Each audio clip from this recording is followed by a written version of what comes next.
Hey guys, thanks for tuning in to another video on ForgottenWeapons.com. I'm Ian McCollum, and today we are taking a look at the Star Megastar. This is the biggest, chunkiest pistol that Star ever actually produced, and it produced it originally in 10mm auto. That's where the whole concept, where the need for this pistol came from. So in the late 80s, early 90s, when the 10mm cartridge was first blossoming in its short but exciting lifespan, most of the companies out there would take an existing design and just modify it for 10mm. A great example would be Colt's Delta Elite. It's in 45, like that's a big frame. The magazine well's long enough to handle 10mm. We'll just, 10mm barrel and boom, away we go. And the problem is, a lot of these pistols started having long-term durability problems. The 10mm auto is a high-pressure cartridge, much higher pressure than 45 ACP. And a lot of these 10mm guns were starting to batter themselves.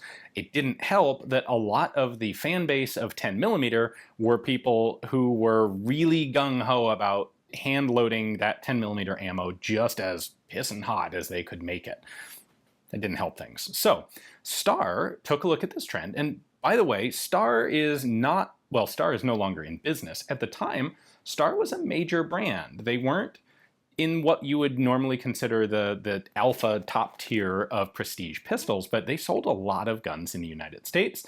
They did a lot of development. They were a serious player in the market, and they wanted to get in on this 10mm thing, and they wanted to do it right. They wanted a gun that no one was going to be able to break with their pissin' hot 10mm reloads. So Eduardo Zamacola, who is the design engineer at Star, who is responsible for guns, the whole series of the 28 and the 30 and the 31M, he put together a design for a 10mm pistol that was going to be durable above all else. And that was originally called the Star 10. That was its internal name. It was sometimes designated the Model 50 in Star documentation, but when it actually hit the market, it was called the Megastar. So let's take a look at what Zamacola came up with. If we start looking at this, there's actually a lot of really pretty cool features. So right from the start, it has full-length slide rails that are located inside the slide, very much like a Petter system, like a SIG P210.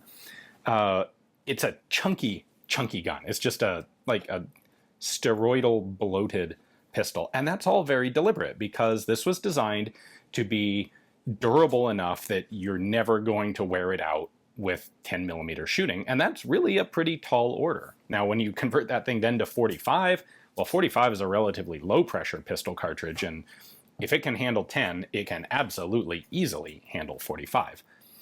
To show you the size, though, keep in mind, this only has a 4.5-inch barrel, so this is shorter than a 1911 barrel. The gun weighs in at 49 ounces. That's like 3.1 pounds. It's 1.4 kilos. It is a heavy pistol. And since I mentioned the SIG 210 as a similar design, here's a comparison with a SIG 210. This is not a small gun. This is a full-size, serious service sidearm, and the Megastar makes it look downright svelte. About the same overall length, but just big. Taking a look at some of the markings, they're all a little difficult to see. This is a pretty heavily Parkerized finish, but on the front of the slide we have Megastar 45. If this were a 10mm gun, it would say Megastar 10. Serial number is on the right side of the frame. We have Star logos in the grip panels.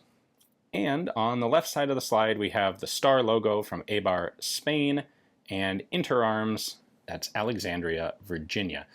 Interarms was basically the one importer that worked directly with Star extensively. So pretty much all of Star's products were brought in by Interarms. And Interarms actually had a significant hand in advising Star what sort of guns to make, what configurations would be popular on the US market. These originally shipped in a hard-sided plastic case, Star logo on the front, with a number of accessories. We have some various manuals, safety regulation or safety notices, another manual, and various paperwork. And then you would get your pistol. There was a cleaning jag, you got a little plastic cleaning rod. There's a slot here for a spare magazine, which when you were getting these from Interarms, like this one, you normally didn't actually get a spare magazine. They were pretty stingy about actually including those. But in theory, you were supposed to have one in the gun and a spare there. You also, by the way, get this little tool, which is both a screwdriver for small screws like the magazine release, and it is also a tool to allow you to remove the barrel pin, which we'll get to in a few moments. Controls are really very simple. So we've got magazine release right there. The magazines, there are different magazines for 45 and 10 millimeter, of course. This is a 45, holds 12 rounds. The 10 millimeter magazines hold 14 rounds. They are double stack, single feed. The gun is big enough that they had to separate the slide stop feature from the disassembly feature. Normally these two controls are one part, and that works, but this thing is just big enough that it wasn't feasible to do. So you have a slide stop right here, which I can use to lock the slide open and closed like so.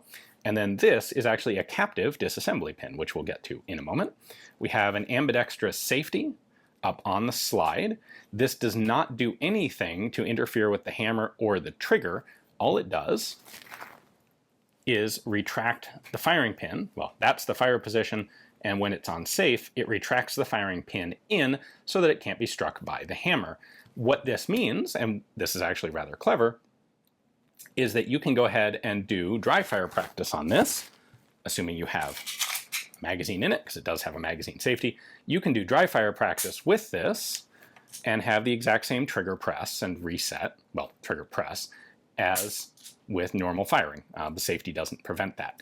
The downside here is I think they managed to get the safety backwards. They were hoping for IPSC competition or any sort of competition use of the pistol. In fact, there were plans to make a series of Star 10 Sport parts that you could add on that would be things like potentially an extra length compensated barrel, better trigger, replacement hammer, fully adjustable, click adjustable sights, that sort of thing. Because, well, we'll get into what happened to this, but short version is those parts never went into mass production. And the safety's backwards. So that's the safe position. If you are going to keep this on safe, draw it, and then disengage the safety, you have to do some contortion-y things with your hand to do it. From a firing grip, you just can't disengage that safety.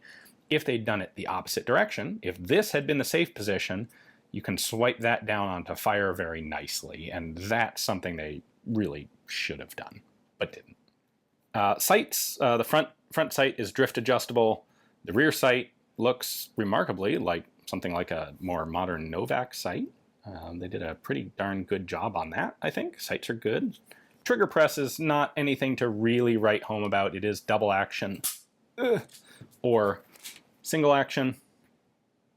A little creepy, a little gritty. Now for disassembly, I just pull, it'll be easier if I cock the hammer, pull this back just slightly and I can push the disassembly pin in and then pull it out. Come on. There we go. On this side, it is captive, which is a nice feature. And then the slide comes off the front. Notice the full-length rails.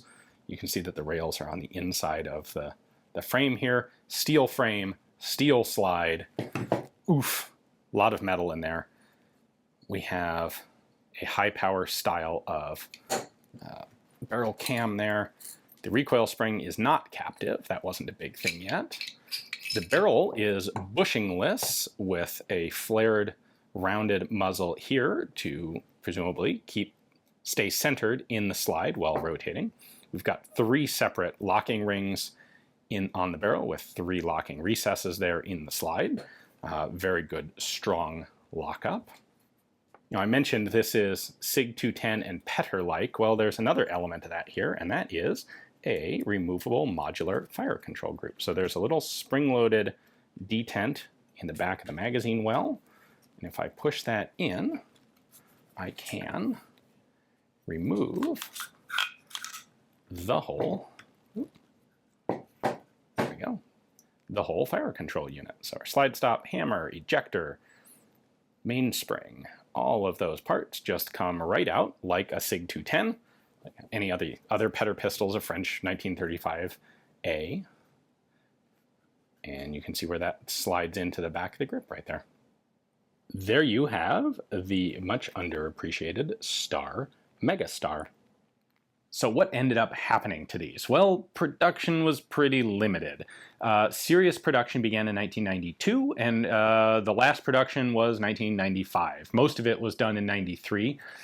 Total production was about 6,500 guns total. They made 978 of them in 10 millimeter, and they made 5,424 of them in 45 ACP. The problems there are a couple problems. So first off, it was a heavy, bulky pistol, and that turned off some people. Also, the 10 millimeter craze didn't really take off the way people maybe thought it would.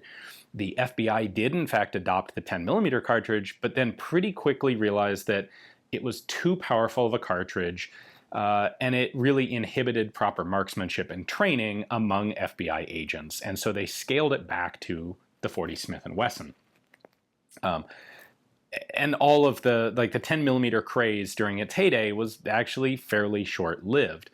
Then the final real nail in the coffin for the Megastar was the 1994 assault weapons ban in the United States, which you might not think would apply to something like this, but what it did, one of the things that it did, was prohibit the manufacture of new magazines, new magazines for anything, with a capacity of more than 10 rounds. Well, part of the whole point of the Megastar was that you got 12 rounds of 45 or 14 rounds of 10 millimeter because it had a double stack magazine, and it's that double stack magazine that required it to be a large grip, that required the whole thing to become very heavy.